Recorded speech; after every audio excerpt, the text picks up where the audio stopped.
সরকারের থেকে আমার সরকারের বাইরে রাজপথে আমার ভূমিকা বেশি হবে। বৈষম্য বিরোধী ছাত্র আন্দোলন ও জাতীয় নাগরিক কমিটির উদ্যোগে নতুন রাজনৈতিক দল গঠন হবে। এই দলের নেতৃত্ব দেবেন নাহিদ ইসলাম। সে কারণে নতুন দলে যোগ দিতে তথ্য ও সম্প্রচার উপদেষ্টার পদ থেকে মঙ্গলবার পদত্যাগ করেন নাহিদ ইসলাম।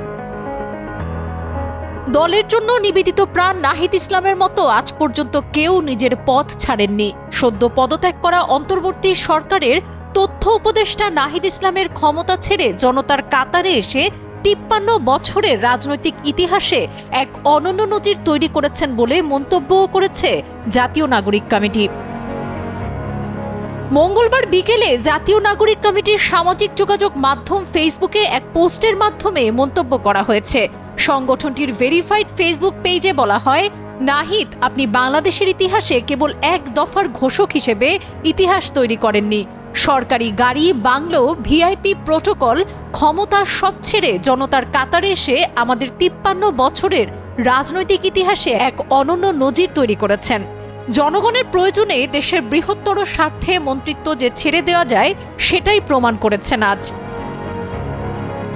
এর আগে অন্তর্বর্তীকালীন সরকারের প্রধান উপদেষ্টা ডক্টর মোহাম্মদ ইউনূসের কাছে পদত্যাগপত্র জমা দেন সদ্য পদত্যাগ করা অন্তর্বর্তী সরকারের তথ্য উপদেষ্টা নাহিদ ইসলাম।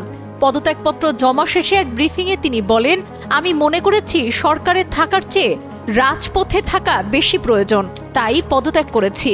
আমি পদত্যাগপত্র জমা দিয়েছি, সব কমিটি থেকে ইস্তফা দিয়েছি।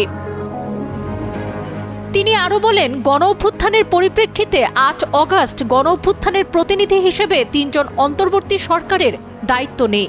তখন দেশের জাতীয় নিরাপত্তা ও গণ অভ্যুত্থানের আকাঙ্ক্ষা বাস্তবায়নের জন্য দায়িত্ব গ্রহণ করা আমাদের কাছে যৌক্তিক মনে হয়েছিল। গত ৬.৫ মাসের পরিপ্রেক্ষিতে সরকার কাজ করছে। হয়তো আমরা আশানুরূপ ফলাফল এখনো পাইনি, কিন্তু আমার কাছে মনে হয়েছে সরকারে একটি স্থিতিশীলতা এসেছে। তিনি আরো জানান, ব্যক্তিগতভাবে তিনি মনে করেন সরকারের বাইরে দেশের যে পরিস্থিতি, সেই পরিস্থিতিতে একটি রাজনৈতিক শক্তি উত্থানের জন্য তার রাজপথে থাকা প্রয়োজন। ছাত্র জনতার কাতারে থাকা প্রয়োজন বলেই সদ্য পদত্যাগ করেন এই উপদেষ্টা।